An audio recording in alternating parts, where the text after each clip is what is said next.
We are the soldiers of the light. We don't rest on flesh and blood, but principalities of the dark. We too are marching to one beat, crushing the enemy under our feet.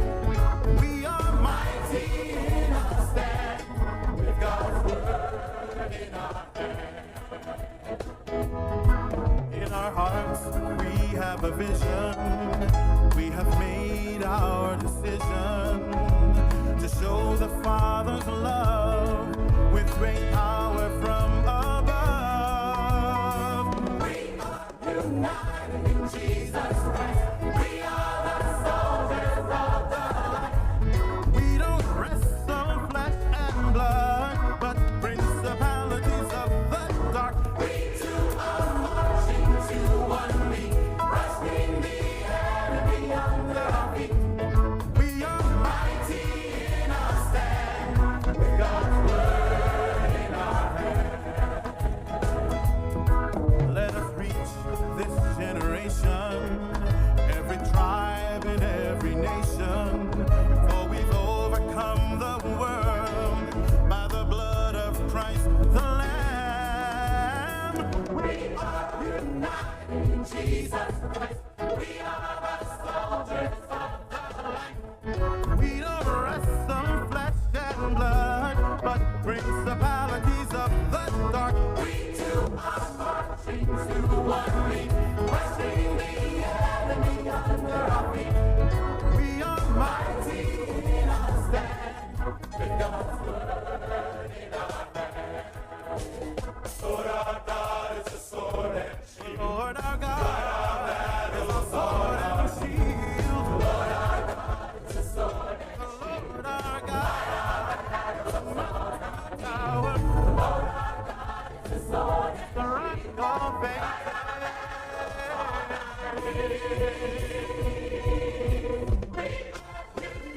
in Jesus Christ.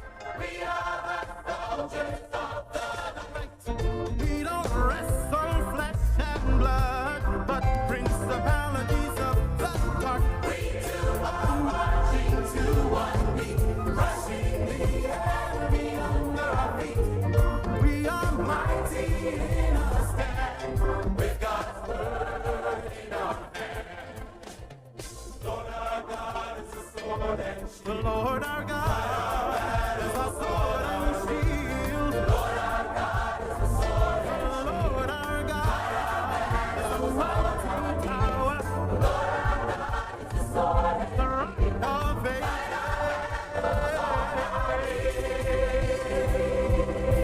we are united in Jesus Christ. We are the soldiers of the light. We don't wrestle on flesh and blood, but principalities of the dark. We too are marching to one beat, crushing the enemy under our feet. We are Mighty in our stand, with God's word in our hand. We too are marching to one beat, crushing the enemy under our feet. we are Mighty in our stand, with God's word in our hand. We are mighty in our stand, with God's word in our hand. We are mighty in our stand, with God's word in our hand. We are mighty.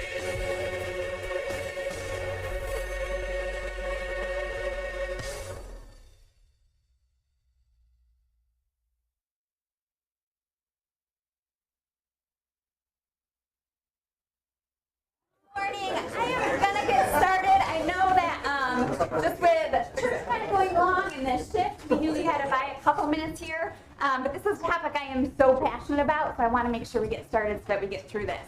Couple reminders.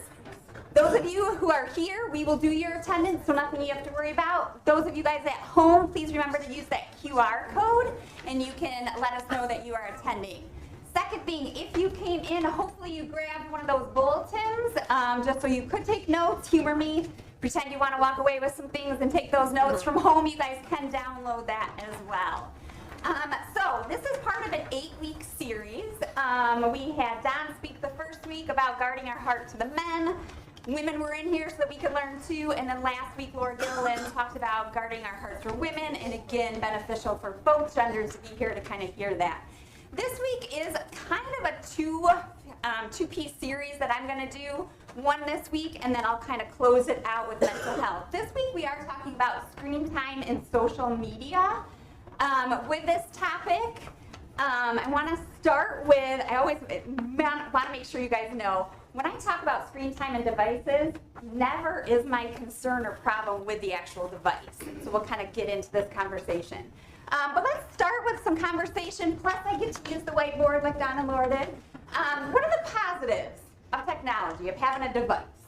What are the good things? I'm going to write in red, Conifer, Laura, confirmation. What's that? Knowing where your kid is. Knowing where your kid is. Oh, okay. I'm going to put that over here and I'll explain, Angela. Okay, shoot them out. What else we got? Communication. Access. I was not a teacher, so my handwriting, not so good. Focus on what you do, not what you don't do. Okay. I'm going to kind of put this over here and this over here, and I'll explain why. What else? What else are positives? Convenience. Convenience.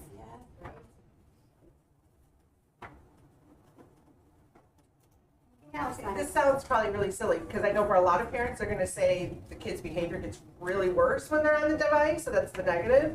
But I know for some kids out there who maybe have ADHD or stuff, like their behavior actually improves. It's very self-regulating for them. That's part of their downtime. Absolutely.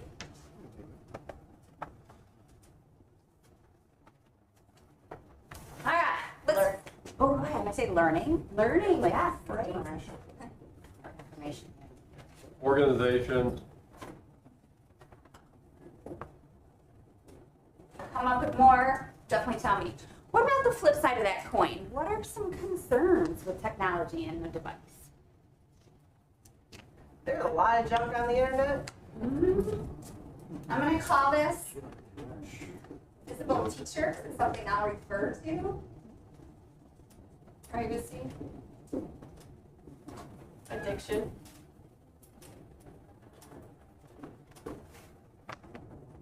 Isolation.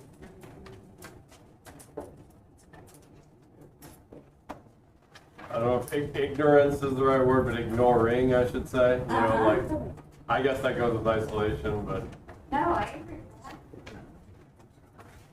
It's always on.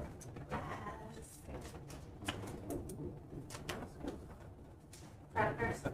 What was that one? Predators.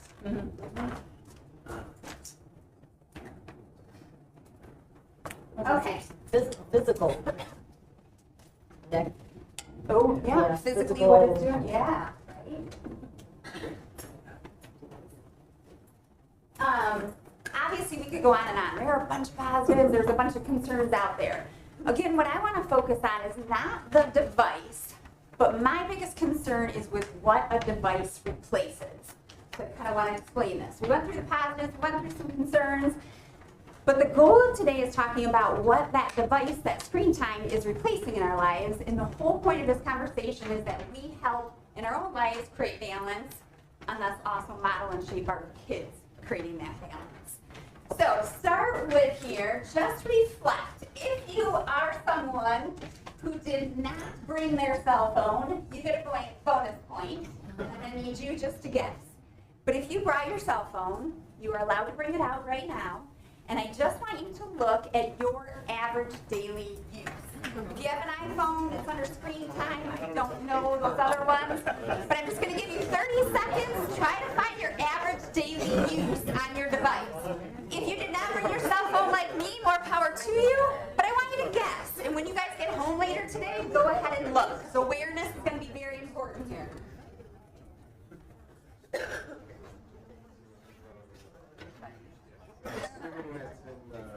So iPhone is in iPhone, it's in settings and then screen time. Yep. Okay. So for those of you guys who are finding it, I want you to flip over your bulletin and you have a little spot where you can write your average daily use. For those of you guys who didn't bring your cell phone, again, more power to you. But in this bulletin, that's your reminder when you get home, that's your homework. I want you to be aware of your average daily use. Okay? So now we're going to kind of look at how well are we balancing in our own lives, again, as we model, but also going to shape our kids' behavior. So when you look at your 24-hour day, what are you guys averaging in sleep? I'm going to say 6 to 8, hopefully most of you guys. So we'll kind of go there. Okay. For those of you guys who work or have an everyday commitment you're doing, in this circle, I want you to kind of reflect. What is that every day? For me, I work in high school, so that's another 8 hours. You guys go ahead and kind of record your own on that circle. And then I want you to look at what is your average daily cell phone use. Throw some numbers out. I won't even look at who's saying what. Hour and a half. Okay.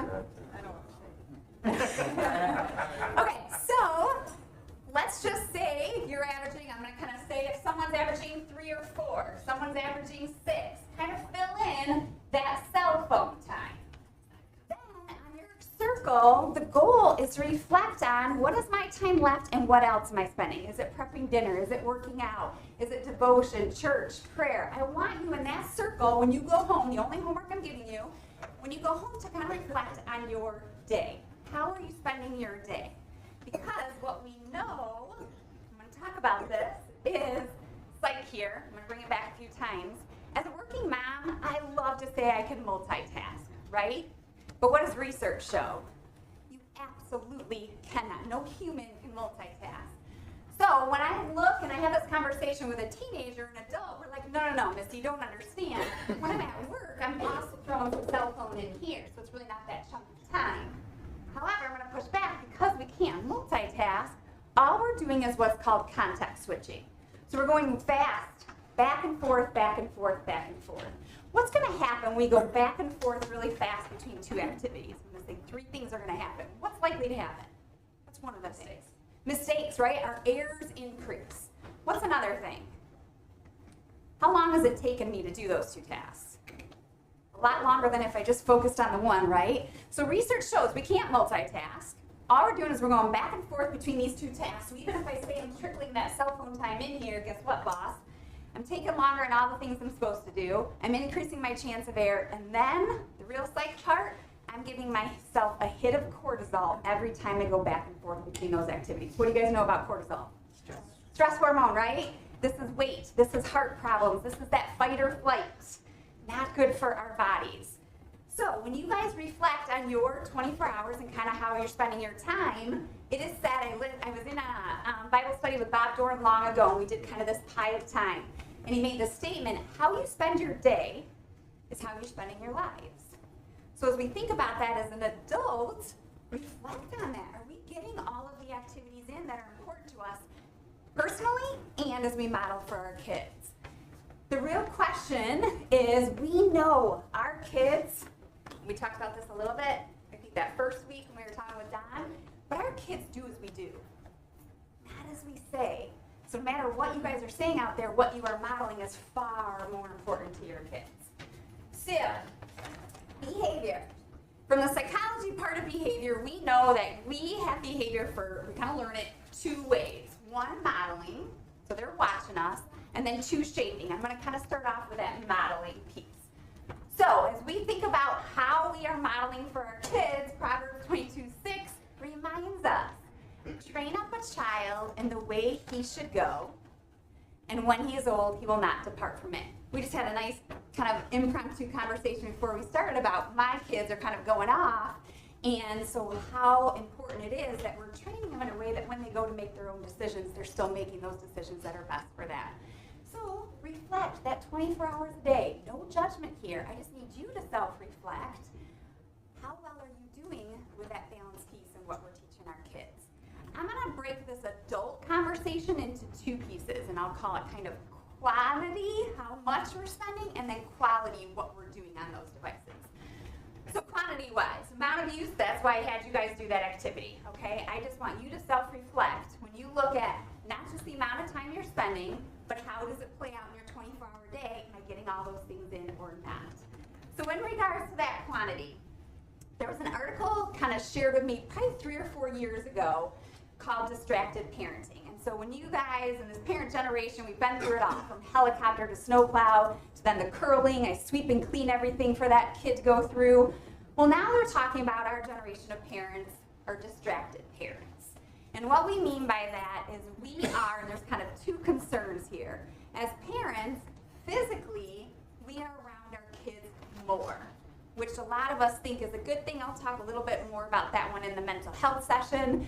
But we're physically with our kids more, but only fitfully emotionally. So what's happening is I am always around you, but because of this device, I'm losing out on that emotional connection. And they said this is almost the worst kind of a parenting because physical-wise, we're actually standing in the way of their autonomy and a lot of the things that our kids need to practice on their own and do. And so that's where a little bit when we had the kind of access to our kids, why it's a little bit concerning. But also the flip side of that, if every time when you think about connection, your kid is looking up from that sporting event, or when you're sitting together watching TV in that living room and you've got a device around, you're sending them a message here. With that distracted parenting, there was a quote that says, we're constantly present physically, thereby blocking our kids' autonomy. And I always say autonomy for me is their experiences and practice in life. So we're standing in the way of that, yet only fitfully present emotionally. And what they're saying, we're always with our kid, but we're disengaged when we're with our kids. And what's that doing to them? I argue it's kind of doing two things. One, it is absolutely affecting their communication skills. So we have a tennis player in our house, so the way I word this is kind of serve and return. So much of our communication skills are serve and return. It's based off of that eye contact, all these nonverbal cues. And so when we're communicating with our kid, if we're physically with them, but we're like this, they're missing out on that serve and return. The second thing is that it's absolutely it is absolutely messing with their emotional cueing system. And again, I'm just going to keep giving you teasers for December 4th, but I'll talk about that one more when we talk about that mental health. So when we think about how often we're on our device, we've got to look at how this is affecting our kids. I'm going to give you lots of things we can do. So just when you reflect on the amount of time you spend on your cell phone, again, you guys do this for yourself, but think about easy changes you can make to model for your kid, training up your kid, they're watching you, of what you want to do. First one, turn off notifications. So notifications is that little ding that comes in, and when you have that notification and that is in your pocket, you are going to respond. We're human nature, that's that dopamine hit, and so we're going to respond. So turn off those notifications. If you are home at night and there's a period of time where you know you're going to have dinner and family time, turn off your notifications. Now you aren't aware and don't have that physiological response to always respond in that moment. Second one, just decrease the number of apps. So we add those apps to make our life convenient. I love that somebody said the positive is convenience. So we have those number of apps. That's another thing you guys can reflect on your phone. How many pages of apps do you have? Which ones do you really need? Way back, positive to tech is having access to that information, but I'm also going to argue that's the double-edged sword there because you can seek out that information when you want it. If you don't have that app, go to the website. Email that person. Go talk to that person. We feel like we have to have the notifications and apps, so at all times that information's coming in. Good old-fashioned way of seeking it out. Leave your phone on the counter when you're at home. So in our kitchen, this little easy, we have this random little triangle counter that's used for just our tech stuff. So the minute I get home, I lay my phone on that counter. And what that does for me is it isn't on me. When it's in our pockets, when it's in anywhere that we always have it on us, we're more likely to check it and look at that. Not because we're trying to say to our kids, you're not important, but now it's on us. So if I didn't hear the notification, I just felt the notification. Now there's even some research out there. If I didn't hear it and I didn't feel it, but I think I felt it, now I'm checking that. So just leave it on the counter at home, at least during designated times where you know you're going to be with your family. Another one, and this is a big one for me, leave your phone at home. I know in our heads we always say, but what if there's an emergency? Step number one in that, really define what an emergency is. If you look up the definition of emergency in the dictionary, it's a lot different than what you and I have made it become. Think back. Most of us, how we grew up, there were no cell phones. We made it I love your story with being in Matthew in the water and we didn't have a cell phone and, kind of good old school, what do you do when something happens? So leave it at home, and I'm going to talk why this is important when we have our kids with us. And then the last one, and this is an important one. So often, some of us have a job. Matt and I both work in schools, and oh my gosh, the emails that come through. For some of you guys, it's bosses that are communicating and that information is coming through. But here's my power to you. If you legit, when you look at this, and work doesn't end at this time, and when I go home, work comes home with me, and there does have to be part of this responsiveness, maybe it's emails, maybe it's text messages, maybe it's calls, what I would encourage you to do is step into an intentional room in your house that says, I am now working. And two things happen when we do this. We have kind of a random dining room that's used for school and things like that. We don't ever eat in there, but that dining room becomes, hey, I've got some calls to make, or I need to check emails right now. Step into that room, and two things will happen. One, you are going to tell yourself, I'm going to be intentional right now. I'm going to work for 20 to 30 minutes, and then I'm back to my family. You won't get caught up in what they call that 30-minute ick factor. So I check some emails, but there's a notification, something just came in, so I'm going to jump over here, and now an hour has gone by and taken that half an hour for my family when I was only going to be on there for half an hour. The other thing it does is it sends a message to your kids, to your spouse, to the people in the house to say, I have to work right now, but I'm going to get back to you guys as soon as I can. You're not mixing those two. You're making it very clear to your child, my job, here's what it looks like when I come home. I'm going to step over here and I'm going to do it, and now I'm back with you. 100% here, 100% here, because we cannot multitask. Now I'm going to switch gears here and kind of talk about the quality. So quality-wise, what are we doing on our cell phones? So when you guys look at your screen time, what's kind of nice is it'll tell you the average daily use, but it'll also break it up for you guys and kind of tell you how much time are you spending in these different areas. And this is important because research shows, in general, we spend time doing 4 different things. First thing, communication, and I love that that was one of the positives. So original use here, communication is a good thing, a good use of your time. So whether it's FaceTiming, calling, texting, maybe social media, we'll get back to that. But if you're using it to communicate and connect, positive thing. Another thing we do on device time is what they call creating. So if you are someone who creates playlists, like our daughter, or creates art or programming, you're creating. That's a positive use of your time on technology. The third one is interactive, and I love that Michelle brought this one up. So for some of our kids, that gaming with time limits, but that gaming or educational pieces, you are interactive with that device. That's a positive. The fourth one is what we call playing a passive role on technology. And the concern is 2 things. One, they are finding research-wise we're spending more and more time in this passive role. Passive role is scrolling. So passive role is scrolling through social media. For our kids, scrolling through YouTube videos or TikTok. This time we spend where we're really not engaged. The second thing that's concerning about this is we're spending more and more time on it, and it is absolutely, when you look at the research, what is tied, passive role on tech is what is tied to increased loneliness, depression, suicide, anxiety, all of the things that concern us. So it's important when you guys reflect on how you're spending your time to kind of look at, hey, am I playing games, communicating, doing all these things, and I'm under the recommended of 2 hours? I'm going to say you're a rock star. You've got this balanced. If more and more of my time is spent on that passive, that's where I have a concern. So in here, I kind of break it into, in general, when we are using our devices, there's a few different things as adults we're doing. One, we're accessing information. And this is where, again, we look at technology as, wow, what a positive. I can be on Twitter, Facebook, these news feeds, all these different sports things. All this information can come in and be fed to me. It's convenient. It's coming at me. Great. I want to flip that for you guys. My concern is this becomes information overload. And when we go at that, kind of replacing, what is all this information? What am I actually using? What do I actually need? And how is it standing in the way of that time with my kids?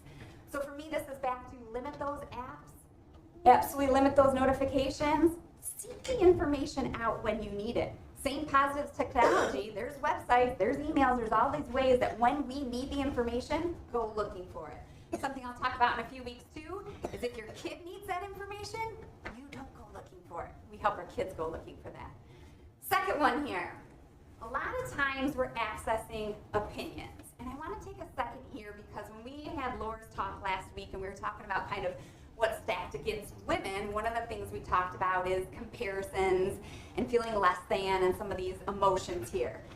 And what I'm finding is accessing opinions. So right now, we're using Facebook, these group chats, social media sites to say, hey, I got this question, how do you guys all do this? And what happens, I compare it to a mom I had at, in my high school environment who would always call me. It was given every Friday morning, Missy, I was talking to my girlfriends, and oh my gosh, none of it was ever true.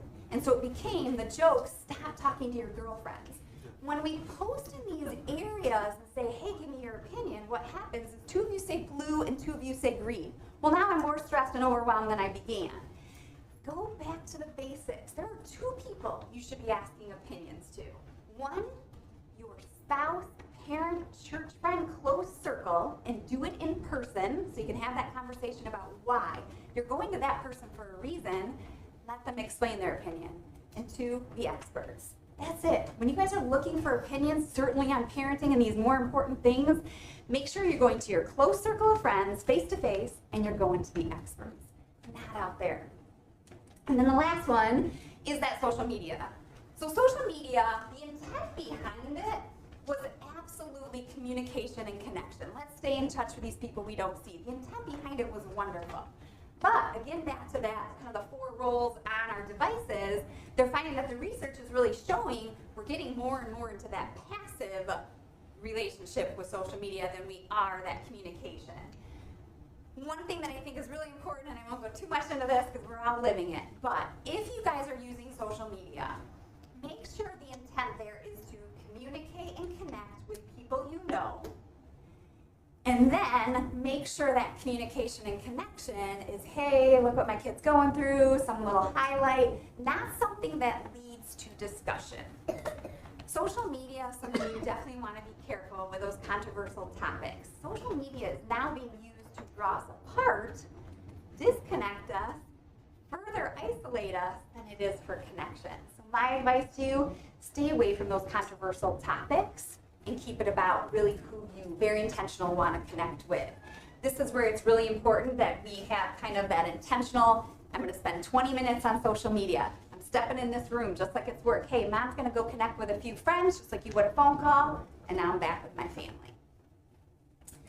All right, reminder here. Our kids are watching us. Train up a child in the way he should go, and when he is old, he will not depart from us. My whole goal in this adult piece was for you guys to kind of think about modeling, be who you want your child to become. All right, so now let's start a conversation about our kids. Okay, so first off with our kids. What age, kind of the first question I always get when I have these conversations, kind of, what age do we start with and how much do we allow them to use? So, I just preached to you on this one. Rather than throwing it out there to social media and getting all these different opinions, let's go to the experts. What do you guys think the experts say about age to start and how much use? 2 years for screen time. Like you have to be at least 2 years old before you have screen time. So they kind of say before the age of 2, the only thing is maybe that FaceTime with a grandma and grandpa, or someone who lives far away. So the communication with an adult for the purpose of seeing a face, okay. What about 2 to 5? What do you guys think they're saying? Less than an hour. Less than an hour. So up to an hour, and again, think about communication, creating, or the interactive. No passive time. It's not hand on the little video and you step away from it. What about 5 plus? So 5 years old all the way to us. What's research say? Less than 2 hours. Beautiful, less than 2 hours. So as you guys reflect, keep in mind, we want to, anything in our physical health, we follow the experts. Same thing here. Less than 2 hours, they're going to argue we have a balanced life. So less than 2 hours. Hey, Missy, Yes. how does school play into this? Like the Chromebook usage, Thank everything you. in This school? is totally outside of school. Michelle, I'm so glad you said that. So when we reflect on this, and we being working in a school, so many conversations here, but we are trying to get better and better at this. This data is outside of academic setting. which is a pro for them, but not for me. All right, so really, let's have a conversation. If it's 0 to 1 is less than an hour, 2 to 5 is that, and just communication is an hour. 5 plus is 2 hours. Now, what are our kids actually using? Does anybody know the average daily use? I'm going to break it into two. 8 to 12-year-olds. So kind of 2nd, 3rd, 4th, 5th grade. What is their average daily use across the nation? 4? 5. So about 5 hours, okay? What about 13 to 17-year-olds? My population. What is it? Somebody said 8, 7 to 9 hours. So I just want a simple conversation I have with high school students every single day. So my goal is that you're getting that 8 hours. We'll have a conversation about that. You are in school 8 hours. My pie isn't so big here. And then this is your cell phone. The only reason this is powerful to me is what are you not getting in your lives right now because of this? My concern is not the device. My concern is with what it's replacing, and this is a powerful conversation. They only have 24 hours in a day. I was talking to Josh at the beginning. He was a student. He was working almost 30 hours a day, and it became a nice conversation just about you run out of time.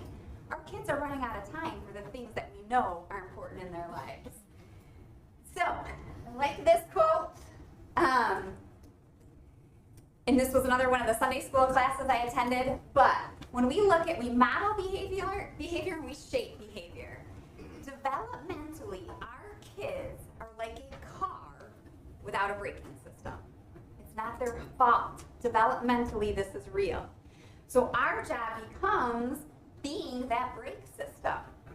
Straight out of Laura's last week, whatever we allow into our hearts, if not examined and evaluated properly, will undoubtedly be expressed in our lives and actions in positive and negative ways.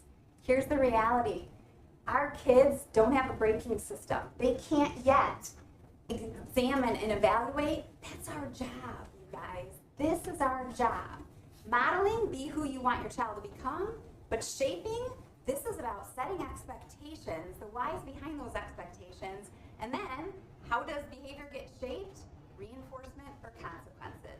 We are that braking system. We are the ones that have to help them examine and evaluate.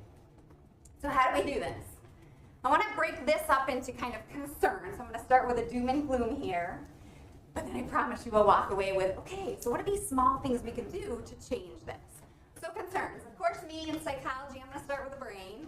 I love the study of the brain and kind of why we do what we do. So with the brain, there's kind of 5 different brain pieces that concern me. 1, white matter. So white matter is ultimately all of those connecting cords in our brain. That last night we were sitting with Matt's dad, and he can remember things all the way back to when he was like 5 years old, and people and all of this. He's got some serious white matter connections in his brain. What they're finding, and we know this, anything we don't use, what happens? We lose, right? If you don't use it, you lose it. What's happening in the brain development teenagers is they're showing less and less connections. In an educational system, I always talk to parents about, they're becoming cursory learners. Cursory learners means I can Google it, why the heck do I have to learn it? So they're not hypothesizing, pondering, wondering, making these connections in their brain. And so our brain has all of these connections, which is going to affect both short-term and long-term memory. They're not making those connections. It's there, I regurgitate it, and it's gone. Second one, that gray matter. Gray matter is executive functioning, people. It's that prefrontal cortex, the frontal lobe. One of the most important pieces of development for our kids to be able to do school and do work, to be able to prioritize, plan, follow through, execute. And what's scary to me on this one is they're showing a shrinkage in gray matter. So when we as adults used to say, oh my gosh, I can't wait till my kid gets to their mid-20s when their gray matter is fully developed, now the increases of technology is shrinking that gray matter that will never be as developed as we hoped it would be. One thing that's getting scarier and scarier in regards to psychology and kind of the DSM-5 and diagnosing is when you look at the symptoms of ADHD, most of our kids would have more of those symptoms than not. And it's to do with this gray matter not fully developing, and now it's going to affect in the rest of their lives, not just through those mid-20s. So this one is that rewards pathways, and I always say it's kind of the suppression of the antisocial behaviors, the things we don't want kids to do. And what's scary here is it's shrinking, and in doing so, when we think about a kid developmentally as a car without brakes, oh my gosh, they're never going to develop those brakes. So now this is that impulsivity, making decisions that really, if they stopped and thought it through, might make the right decision. It's shrinking, so now they're less and less likely to make those pro-social behaviors. The insula, which is probably one I'm most passionate about, but the insula is that ability to empathize and compassion for others. And this one too is showing shrinkage. And I want to take a second to talk about this. What they're saying about this generation of kind of junior high and high school kids is their ability to have this macro empathy is amazing. So I'd probably argue through social media and the media and what they're being fed, they're far more aware of Black Lives Matter, Blue Lives Matter, for abortion rights, child rights, women rights. I mean, these bigger issues, they are far more aware than I was at their age. So this ability to have this macro empathy is amazing. But what's so sad in this is because of this, and then when we get to communication skills, they can say, I'm fighting for this, but I don't even notice Monica, who's sitting next to me, is struggling right now. So their micro empathy is not there. And then the last one, this one is just a visual for me. So neuroscience is showing that in our brain, in the same place, you develop kind of that pain and pleasure. So I always like to say like a teeter-totter seesaw, whatever you call it. We have both pain and pleasure in there in the same point of the brain. So homeostasis, not big on science, but we all know that word. Homeostasis says our body is built in a way that's amazing. Every time we get a little hit of dopamine, that pleasure, our body on its own is going to even itself out. But in doing so, it gives you a little bit of what we call the hangover or the letdown. So to even myself back out, I gotta have a little bit of the When we grew up, we waited it out. And so we know, we get that, but this will feel a little uncomfortable, and now we're okay. What's happening with devices, because they have 24/7 shot at that dopamine hit, our kids are saying, woohoo, ooh, I don't like this down. I don't like this hangover. I'm gonna give myself another shot of dopamine.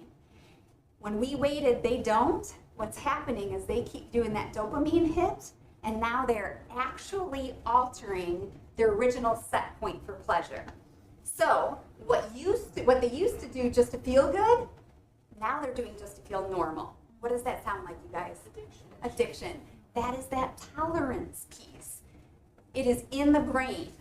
Very scary stuff. All right, a few more here for you. I will get away from the brains.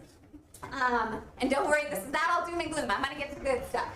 Invisible teacher, and I like that somebody mentioned that kind of 24/7 there's information coming at them. So does anybody ever watch Social Dilemma on Netflix? Okay, it is on your resource list. I strongly encourage it. If you've got kids, I would almost say 5th grade on, watch it with them. There's some powerful kind of 3 different storylines all within the same family. But Invisible Teacher, this one is concerning to me because, anybody hear of algorithms? So Invisible Teacher to me is concerning for 2 reasons. One, they have access to that teacher 24/7. We are not always around. So me as the teacher, I'm not always around, but that device is if we let it. So one, they're always being fed information. They're curious. They want to know. Your kids are going to seek out information. And if we're not there and that invisible teacher is, they're going to use it. Second thing is the algorithm. So algorithms is simply put, mathematically, they are going to be fed what they are seeking out. Then they become the product because they're going to be fed what they think they're seeking out, but now they only are being fed what that algorithm has said they want to be fed. And what happens is this is what leads to my truth is different than your truth, which is different than your truth, which is different than yours. How scary is that? This invisible teacher is in their hands, so unless you are the teacher, that's going to take over. Another one, communication. So we kind of all know this, but stop for a second and think about communication. Different numbers out there, but in research, they say that communication is 10 to 20% words. think about our kids' way of communicating. If only 10 to 20% is the actual words, what are they missing in that message? When, and we've all been there, who's misread a text? Who's had their text misread? Like, what? I wasn't saying that. If 10 to 20% is words, they are missing out on all those nonverbals, the fluctuation of voice, the emotion behind it. So much of the message, 80% of the message. In regards to identity and values, this one's important to me because it is said that we develop as adults, we develop our relationships based off of our morals, our values, and our beliefs. So think for a minute. I'll be honest, I hang out with Laura, I love hanging out with Laura. We have similar morals, values, and beliefs, so thus I have befriended her. Kids are the opposite, you guys. Teenagers, young people, develop their morals, values, and beliefs off of their relationships. So this just comes down to kind of quality and quantity. Who are your kids spending the most amount of time with? Is it me? Is it peers? Is it this person? Is it this person? If they're developing their morals, values, and beliefs based off of who they're with, know who they're with. Be active in being a relationship in your child's life.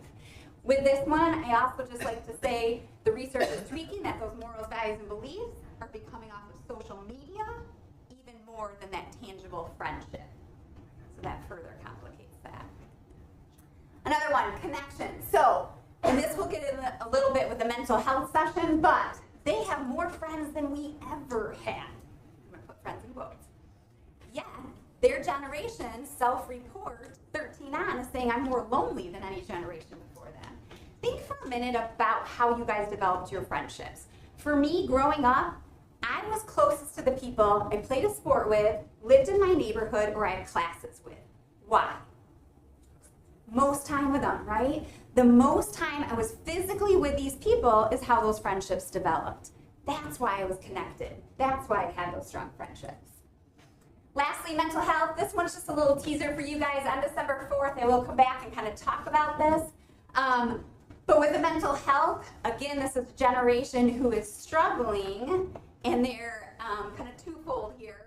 One, self-report the highest risk of anxiety, depression, and risk of suicide.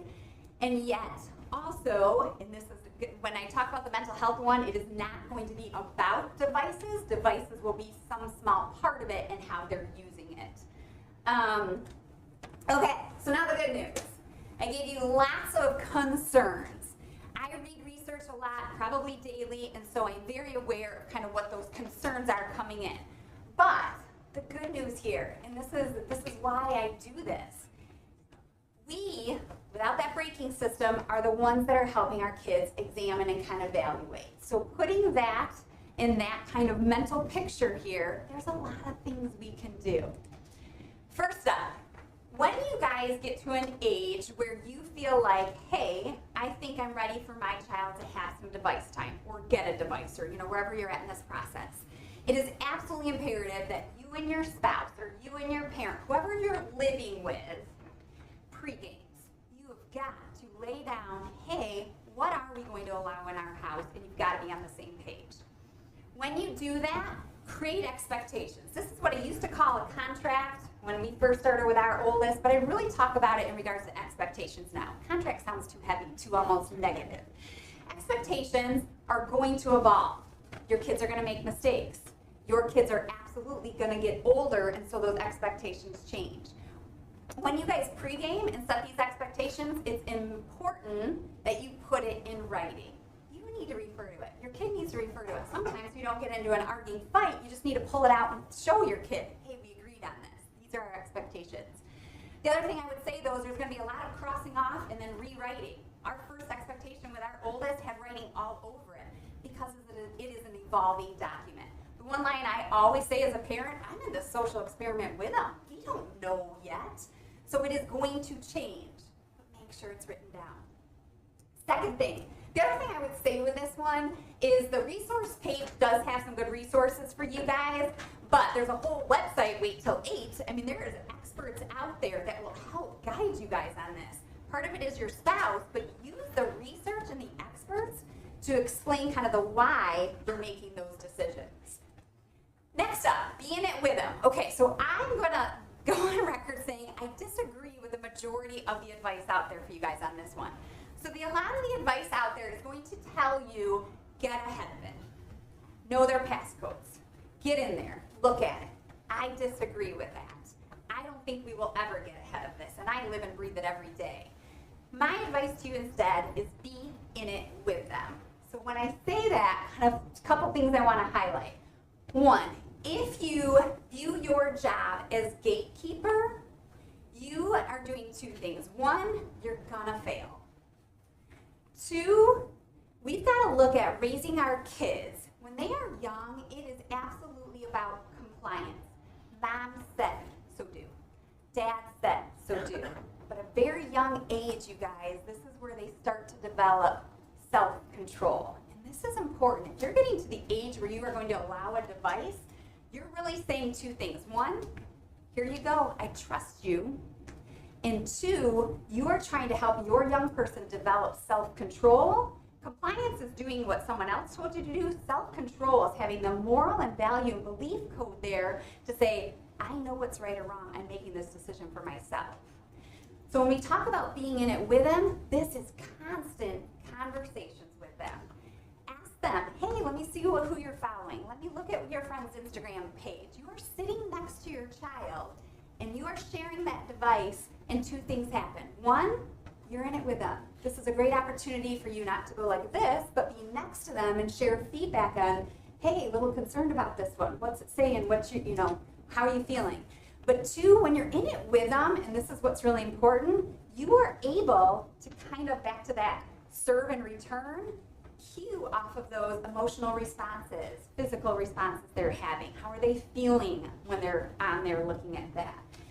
With it, being in it, I always talk about our job is no longer to be that gatekeeper. It's really to equip them with those skills to get to that self-control.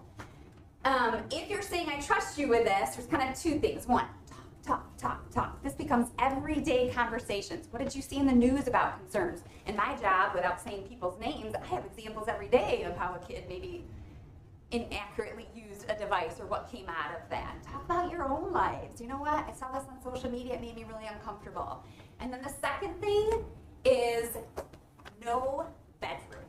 So, and I'm going to talk about this in a second when I talk about the no tech zones. But in general, I would say as you allow this device, unless they are FaceTiming with a friend. Think old school when we had the phones and we stretched it as far as we could so I could get away from two older brothers and have this private conversation. I'm okay with FaceTime in your bedroom. I get that you're talking and that's private. But other than that, in general, cell phones don't have a place in our bedrooms, as adults or as kids. And the reason for this is it allows for those organic check-ins, not just the monitoring of the device, more importantly, the monitoring of your young person. As you're walking by constantly, oxytocin, I can put my hand on your shoulder, hey, what are you checking out there? Oh yeah, I've got connection again here. Two, again, I can watch their reactions to see what they're on, what they're doing. So stay out of the bedrooms. Next one up here, takes a village. So I am often asked, Missy, do you join all these social media? Do you follow your kids? Are you on there so that you can communicate with your kids? And I will let you know I am not on any social media. I do not follow my kids. Is that concerning? Sure. But I'm going to go to this one. It takes a village. That is not part of my life, but you can bet I talk to family and friends and have a conversation of if you are on social media and you see something concerning that my kid is looking at, following, doing, get in there and say something. The power, I always say, don't talk about my kid, talk to my kid. I have two great older brothers, one of them very protective, one kind of a smartass. But two of them are great to have in regards to raising kids. And my oldest, our social experiment one, was on it more than I ever wish she would have. Did she make mistakes? Sure. Is she still making mistakes? Sure. But I had a conversation with them and I said, why are you telling me you're concerned about that? Tell her. This is back to mom and dad not being a nag. Instead, these are other adults giving your kids feedback. That's far more powerful than mom coming at it again. You have an adult figure, a boss, a family friend, a relative. It takes a village. So whether you're on there or not, have that conversation with the adults that are in your kids' lives. No tech zones. These are my favorite. No tech zones have two kind of purposes. One, break from device so that we stay at that average 2 hours. But even more important, no tech zones create room in our lives to build in those things that those devices are replacing. So no tech zones for me are kind of 3 givens. Certainly come up with your own. 1, mealtime. And I want to take a second here because mealtime, it's, everybody like, well, duh. But I mean no cell phones at mealtime. Mealtime, depending on the age of your kid, is sometimes the only time we're going to get with our kids. They're in sports, they're activities, they're working, they're doing all these things. This, I mean, fast, but 20 to 30 minute time might be all I get. When they're young, we used to ask 4 questions just to gauge them and get them talking. And so this would help practice small talk and listening and all these social skills. But it was your high, your low, who'd you help and who helped you? Who'd you help and who helped you got at the 2 G's. I always call them the giving and the gratitude, so getting back to your morals and values and beliefs. But those 4 questions were what we asked all the time. Then it evolved, and it's interesting because now the age of our kids, I would say that dinner time, mealtime, no tech, has become, we kind of say, a public prayer, 4 of us, used to be 5, but 1's away. And then it's our private, like, what are you praying for? And in there, our kids sharing what they're praying for gives you a little glimpse of what's important for them right then. So that mealtime is a time to connect, small talk, listening, all of these communication behaviors. Another one, and this one has been so powerful since having a teenager. This one is car rides. Car rides certainly under 30 minutes. When you guys run an errand, and I'm going to talk about this in a second, but when you run an errand, don't have your cell phones, not you or your kid. Have your kid drive if they can. Now they're really trapped. But in that 20 minutes, 20 to 30 minutes, they are not on that device. Get comfortable with being silent. Get comfortable with looking out the window and just noticing the world. Get comfortable in asking questions and kind of that small talk banter. The last one, like I just talked about, is the bedroom. So I am no cell phones in the bedrooms, and again, that really gets back to you want to assess kind of how your kid is responding. You want to help them evaluate and examine what's coming in, and so often their response to that is how you can pick up on that. Creating the balance. This is our job. So when I talked about it at the beginning, we've kind of got behaviors learned. We're modeling it. Be who you want your child to become. And then the other one is shaping. Shaping is mostly from us. So expectation is here. Reinforcement, consequence, and that's how you're shaping. Help your kid create that balance. So I'm going to talk for a second just about some of the things that we have done. Creating that balance is really important because as our kids get older, they spend less and less time with us. And so when you talk about quality and quantity, having these built-in 10 to 15, 20, maybe 30 minutes is our reminder of kind of what that morals, values, belief code is and building that self-control because we know what we're up against. For me, a big one is not just mealtime, but mealtime Sunday through Thursday. So in our house, Sunday through Thursday, we eat dinner together. Now, have sports gotten in the way of that? Have work schedules gotten in the way of that? Absolutely. But in general, I'd say we're good pretty much 90% of the time. We're fast eaters. It probably came out of the sports and all of those things. But I'm okay with 20 minutes where our family sits down and has this built in. Again, no devices, no other invisible teachers out there. Here's where we get back to what is important. Another one, during the week. So kind of Sunday through Thursday, our kids know they don't go out. If there's a big game going on and it's at the high school, sure, we've had exceptions here and there. But in general, our kids know priority-wise, it's school, and then it's family, it's God, it's that dinner time, it's all these pieces built in. And again, I'm not saying this is going to be right for everyone, but this is how I have balanced for my child. All day long, you've got a lot of peer coming in, you've got a lot of tech coming in. So this is how I'm going to balance that for you. Another one is Sundays. Our family knows Sundays is church, it is lunch together usually, it's dinner together, but it's our family time. We start watching crazy shows just so that together we're watching it. Real quick, and I know I'm running out of time here, but one thing on watching shows together, keep in mind, like I'll often get like the kid who's like, well, what does it matter if I'm watching Dawson's Creek in my bedroom on my phone by myself or I'm watching it with mom downstairs? There's a big thing, and that's back to that serve and receive piece. When I'm watching alone in my room and I kind of feel uncomfortable, but no one's there to really say anything, okay, now it's become part of my value system. When I'm watching it with mom, we're likely to have conversation, or I look over and I notice that she's kind of off, and then that kind of both the communication piece and that connection piece, we can have a conversation. Couple more here for you. Take them on errands with you. So I'm a big one, like I've got, as a mom, we have a million errands to run. Take one kid with you each time. And again, once they can start driving, have them drive. But that 15 minutes on a stupid errand, they have no phone, you have no phone, that is where, and again, all of the powerful things with communication and connection, you've got that time with your kid. Last two, one-on-one activity. Whatever your kid is interested in. I suck at tennis, and our 15-year-old loves tennis. He laughs at me, but build in what do they like to do, and again, it can be 15 to 20 minutes. As they get older, all the more important to have this built in. I think when they're younger and you have story time and bath time, you have this built in. Don't lose that. When you do it, again, not this long commitment. My daughter loves walking the lake. She's not a big talker, so we walked almost the whole lake without her talking much. But she'd lean over and squeeze my hand. You know, like having that time, that just you being in their lives is going to go back to that belief system, the morals and the values. And the last one, getting them involved.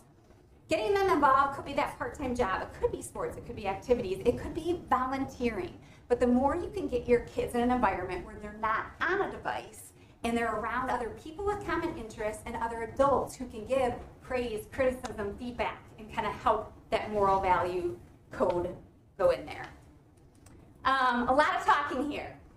My goal for you was not to overwhelm you. As you can tell, I'm passionate about this topic. I had to squeeze it in an hour. But there's a lot going on with this device. My goal for you guys today was just to find one thing you could tweak, and I think that awareness piece of your own use and how you're modeling, but then in regards to shaping, one thing you could tweak in your household, not just to decrease the tech time, but to increase that time for all of those other things so that your kid finds that balance. I love this. I remind myself every day I'm not alone in this. Philippians, do not be anxious about anything. Easier said than done. But in everything, by prayer and supplication, with thanksgiving, let your request be known to God. This is so much about every night when I pray in my bed. Absolutely, am I talking about, please help me tomorrow? Please help me tomorrow. You're not alone. There is someone in there with you, and you're in his hands, and remember that. So I have exactly a minute left, not a lot for questions and comments. The one thing I would say is, if you have questions, comments, I'll hang out here for a little bit, but otherwise you could jot them down in your notes. I'm going to be back December 4th and kind of talk about mental health, and I promise you there will be a lot more Q&A kind of time for questions, so we could even bring them there too if you want. I'll close this out in prayer here. Dear God, thank you so much for giving us this hour, being with us in this hour. Please this week help be with us as we model for our kids and shape our kids' behavior and finding the balance of technology. Please help us kind of show our kids and also help our kids examine and evaluate kind of what's coming in there. In Jesus' name we pray. Thank you so much, you guys. That was a lot of talking at you. There is a resource page too. I'm just kind of adding to Don and Laura's of just kind of right now media. There's a great book, documentary, That Social Dilemma, but then the 3 top websites that I am on every single week. Take that.